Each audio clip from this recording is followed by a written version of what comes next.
Ever get that feeling? Like you've really climbed high in your field, the view's familiar, but maybe there's something more.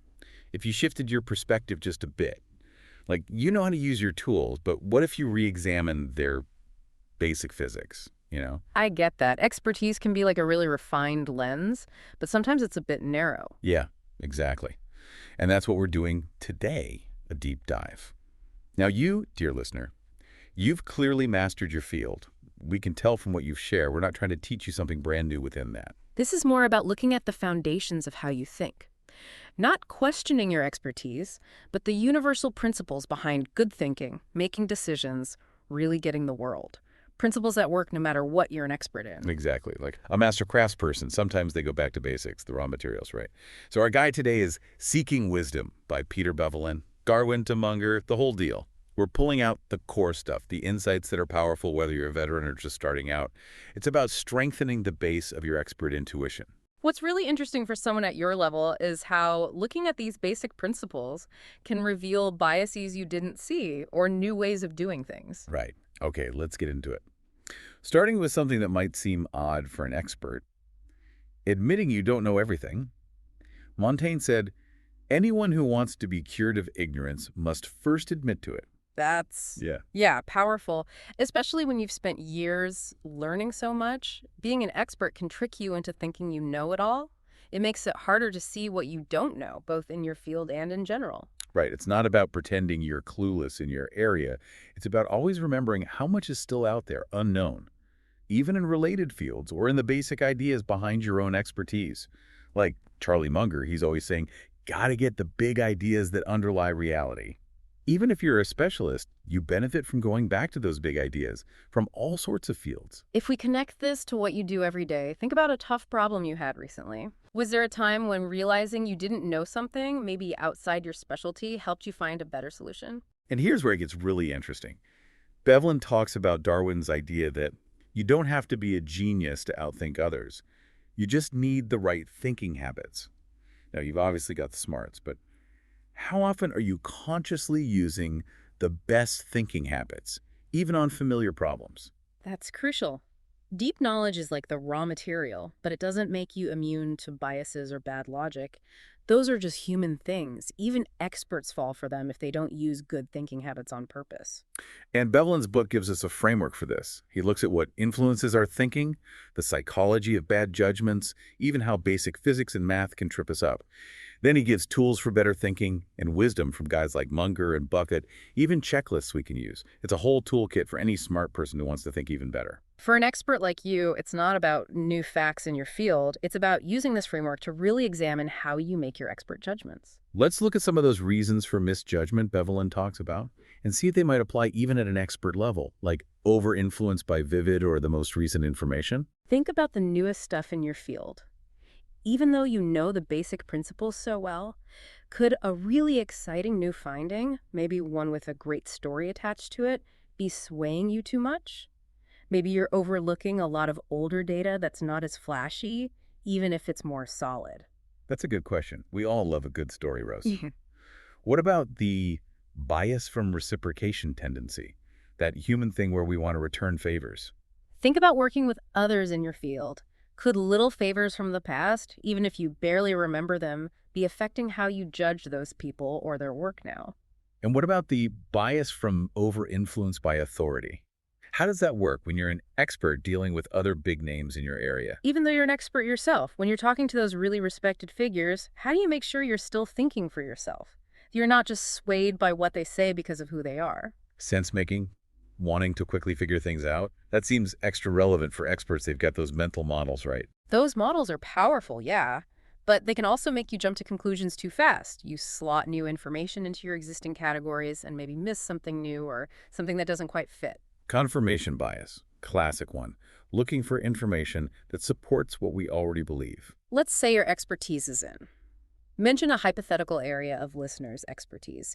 Can you think of a time when you might have unconsciously looked for data that fit a theory you had for a long time and maybe downplayed other viewpoints because of that? Consistency and commitment bias, sticking to what you've said or done before, even when new information comes up. Think about a strong opinion you've had or a project you really pushed for. How do you make sure you can reevaluate your commitment even if the new data goes against what you thought before? And are you being influenced by things like the lowball or labeling techniques Bevelin talks about, even without realizing it? Loss aversion. That feeling that being wrong is way worse than being right is good. Could this make an expert less willing to change their mind? In your field, is there a new approach that might be better but also riskier? Are you avoiding it because you're afraid of being wrong, even if the payoff could be huge? Envy and jealousy. Maybe not so obvious, but could these feelings affect even professional judgments? Think about times you've judged the work of your colleagues. Could any unconscious comparisons, or maybe a little bit of envy, have affected your opinion even if you thought you were being totally objective? Contrast, misreaction.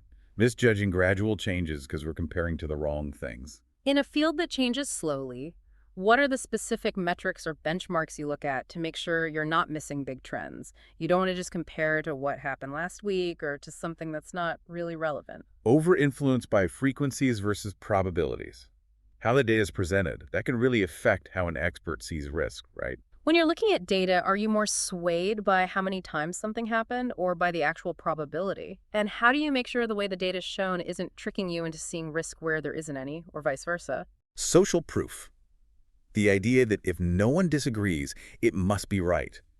How can experts avoid that pressure to conform? In those big discussions, those important ones in your field, how do you make sure people feel comfortable disagreeing? You don't want silence to mean agreement when there are doubts or other viewpoints. Back to over-influenced by authority. Thinking about those Milgram experiments. Chilling stuff. Even if a really famous paper in your field makes a big claim, what questions do you always ask yourself about their methods or what they're assuming before you just accept what they're saying? Hindsight bias. Thinking we knew it all along. A classic trap. Think about a major event in your field, a big discovery. How do you make sure you're not fooling yourself into thinking it was inevitable? And how does that affect your predictions for the future or how you assess risk? Reason respecting. Needing reasons, even for things we strongly believe. Experts, they love a good reason. Of course, solid reasoning is at the heart of expertise. But how do you make sure you're not just trying to justify what you already believe? That you're truly open to evidence that might go against your basic assumptions? Memory limitations. Even the most knowledgeable experts, they're human. Their memory isn't perfect. How can this affect their work? With all the information you deal with, what systems do you use to make up for the fact that human memory isn't perfect, so you don't miss crucial details? Influence of emotions. Experts, they still feel things. Think about a time you had to make a tough decision under pressure. How did you keep track of your emotions to make sure they weren't clouding your judgment? Stress. Being an expert can be stressful. What do you do to manage stress and keep thinking clearly, especially when you're dealing with difficult or important issues? And lastly, role and self-interest bias. How your job or what you personally want can subtly affect your work. Think about your current position and where you want to go in your career. Could these things, even unconsciously, be influencing your research choices, the way you interpret things, or the recommendations you make? Wow, that's quite a list of potential problems. But Bevelin doesn't just point them out. He gives us tools to think better. One that's especially relevant for experts is checklists. For an expert, a good checklist isn't about reminding you of basic stuff. It's a way to make sure you don't skip important steps, even the obvious ones, especially when things are complex or the stakes are high. It's a way to force yourself to be thorough, even when you think you've got it all figured out. The checklist has to be practical and focused on avoiding the specific mistakes that matter most in your field. It's about being thorough, even when you trust your intuition. Exactly. Another great tool, especially for experts who are good at strategic thinking, is Buffett's question, and then what? Yeah, it makes you think beyond the immediate consequences, right? Right. When an expert's making a theory or a big decision, and then what? Makes them think not just about the first outcome, but about the chain reaction, the second, third, even long-term effects. It helps them see the whole system, not just their little piece of it. Anticipate the ripples, so to speak. Mhm. Understanding probabilities, avoiding misinterpretations, that's key too, especially when you're dealing with data, like the base rate fallacy, the cab color problem. That shows how easy it is to mess this up. When you analyze data, how do you make sure you're not overemphasizing new, exciting findings and forgetting about how common things are in general? The base rates, the prior probabilities, those matter. And not getting too confident about what your findings really mean. Like with complex statistics, it's easy to overstate things. When you're looking at stats, especially in, let's say, mention a hypothetical statistical application in listener's field, how do you keep statistical significance and practical significance separate in your mind? And how do you make sure you're not making things sound more certain than they are when you're explaining your conclusions? Got to remember the comparison groups, the sample sizes, all that.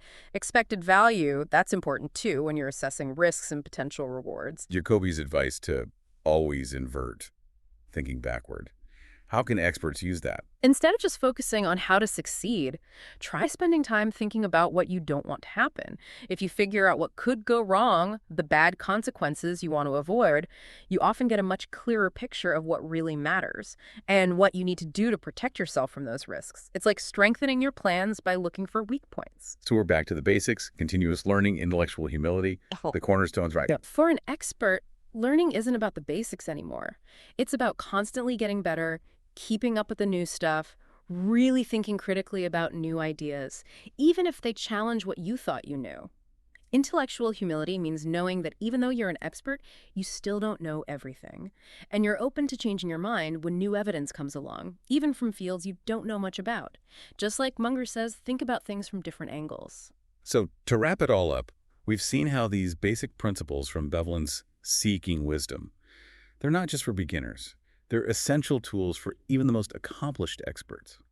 Continuous learning, being humble about what you know, knowing about your own biases, these aren't just nice to have, they're crucial if you want to stay at the top of your game. This deep dive, it's all about making your expert thinking even stronger.